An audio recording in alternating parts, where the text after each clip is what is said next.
today I cannot wait to share with you my 6 tips for PCOS patients who are wanting to lose weight.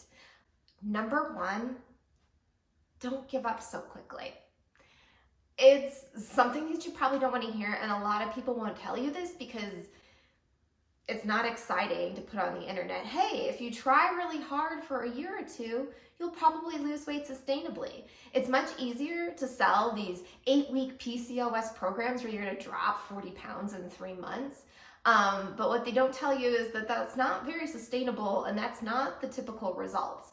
There is nothing wrong with you if it takes you 1 or 2 years to drop the weight that you want to drop when you have PCOS. And I would say even if you don't have PCOS, take it slow. You do not need to be in a rush to lose weight. And in fact, I would caution against that. When I see people losing weight really, really quickly, I'm happy for them on one hand, but on the other hand, I'm thinking, are they making sustainable choices? Are they just focusing so much of their time and energy on weight loss that it's working for them now, but as soon as they start having like a more balanced life where they maybe go out more, socialize more, or maybe they have kids, they're not going to be able to sustain their weight loss.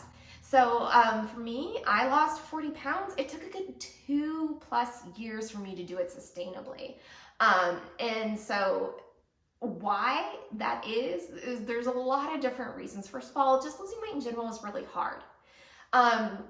Even if you don't have PCOS. But with PCOS, what I find is that it takes some time of living a PCOS-friendly lifestyle for your hormones in your body to just calm down enough that you can actually hear your hunger and fullness cues and the cravings stop.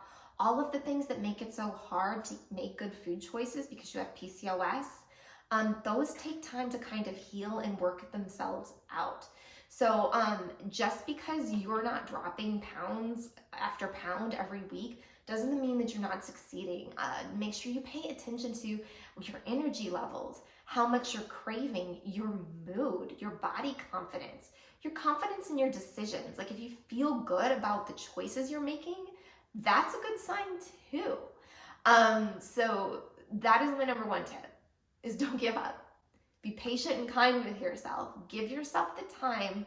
I know you want the weight gone like yesterday. I was in your shoes. Everybody wants what they want right away. But taking your time and being nice to yourself while you take your time is a much more effective way to lose the weight and never gain it back again. All right, number 2 is be flexible. There are a lot of diets out there in the world, especially for those of us sisters that have you eating at certain times of the day. They have you cutting out very specific certain foods, following really complicated meal plans. And those diets will totally work for a while. But most of us don't eat and live like that. We're not designed to be really, really strict and regimented with our food. And I think that if you start thinking flexibly and really paying attention to, instead of what the diet says, what your body's telling you. So when you start making choices, how do you feel? How is it affecting your life? And start making decisions based on that instead of just following a bunch of food rules, you'll find that you'll have a more sustainable approach to weight loss in general. Number 3 is eat 2 or 3 times the amount of veggies that you're already eating. I know, it sounds kind of silly or oversimplistic, but there are just so many reasons why vegetables are good for you. Just for starters, they're great for gut health, and gut health is related to inflammation and insulin metabolism and all kinds of things that, and hormone balance. So all kinds of things that are related to PCOS are also connected to gut health, including mental health. Number 2, vitamins. They're good for you, right? Having a lot of vitamins. And it's better to get them from actual plant-based sources.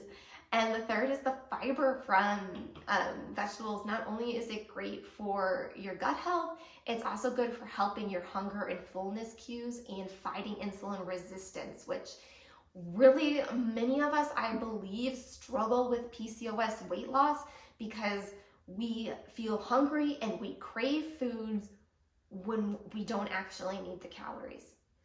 And it's a terrible feeling, and I've been there before. And one of the things that really helps is learning how to cook those vegetables, learning what vegetables you like, and then just doubling down on them. You think you're eating a lot of vegetables now, you can eat more. I know I could eat more, and I'm trying to. But, just try to at least cover half your plate with vegetables at every meal and see what happens. Okay.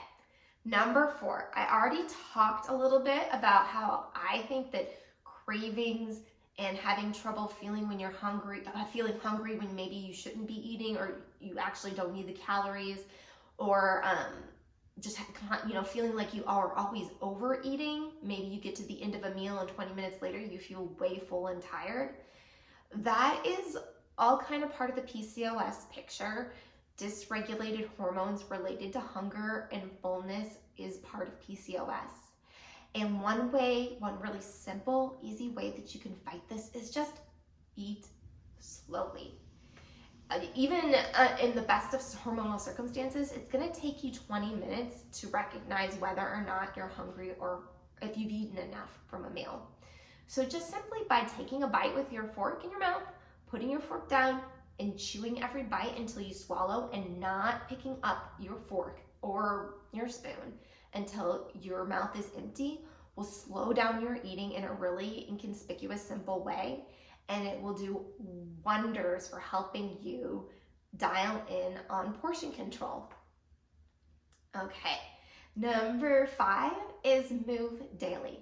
Now, not every daily movement has to be planned, organized, or intense exercise. In fact, it shouldn't be. But if you just get in that mental habit of holding a certain part of your day aside for movement, it will do wonders. First of all, it will increase your consistency with exercise, which we all know will help with weight loss. It will also boost your serotonin and mood. Moving is something we were all meant to do every single day, and when we don't, we do get a little bit moody and sluggish. And moody, sluggish people eat more junk, period. If you're in a bad mood, if you're tired, I guarantee you're more likely to reach for the sugary cookies than the grilled chicken salad. So moving every day can help fight that. And then there's evidence to also suggest that when you're moving every day, those hormones related to hunger and fullness, they're in a better position to be balanced. So doing some movement every day. And number 6 is rest and de-stress. So being intentional about getting at least 7, if not 8 hours of sleep on relatively the same schedule every single night of the week is critical to helping you have better judgment, so that you're well rested and you're making good judgments when you go to eat. People who are sleep deprived have trouble with insulin resistance, and they also tend to be more attracted to junk foods and hyperpalatable foods that aren't as nutritious. So getting enough sleep will make you less attracted to junk foods, give you the mental energy to make good food choices, and will make you feel less hungry, because sleep deprivation makes you feel hungry. And then the other side of that coin is proactively de-stressing. So finding ways to have fun and relax during the day that don't involve a snack. A lot of us feel like we can't take a break during our work day or even in the afternoon unless it's to eat. That's the only time we give ourselves permission to sit down and relax. And that can cause us to eat more. So maybe you're just craving fun, relaxation, and novelty. Food is not the only way to get that. It's a great way to get it. A great meal is a wonderful thing, don't get me wrong. But you need to have other ways to have fun and relax, whether it's reading, an arts and craft hobby, getting outside's my favorite one, whatever it is. But every day you need to make sure you're checking off your box that yes, I had some food-free fun. Okay, so don't give up too soon. Be flexible. You don't need a rigid diet to win at this. Eat plenty of vegetables. Eat slowly. Move some every single day. No matter how small the amount is, it still matters and it will still benefit you. And get your rest and de-stress. those are your tips for PCOS weight loss. If you're looking for more sustainable, life-giving, fun-having ways to thrive, even though you have PCOS, this is your channel. Please subscribe, leave your comments below, give me a like. The PCOS Fit Studio is my home workout and meal prep program for people living with PCOS. Since 2015, thousands of people have transformed their lifestyle with the resources at the PCOS Fit Studio. You'll find over 50 different workouts that are easy to stream on your phone or smart TV, and 30-day done-for-you meal plan. With the resources of the Fit Studio, you can transform your lifestyle on your terms and on your timeline. Plus, whenever you hit a roadblock or have a question, you can reach out to me, your coach. To try the PCOS Fit Studio for 3 weeks, use the code YouTube to get a $5 trial. Click the link in the description below to learn more about the PCOS Fit Studio.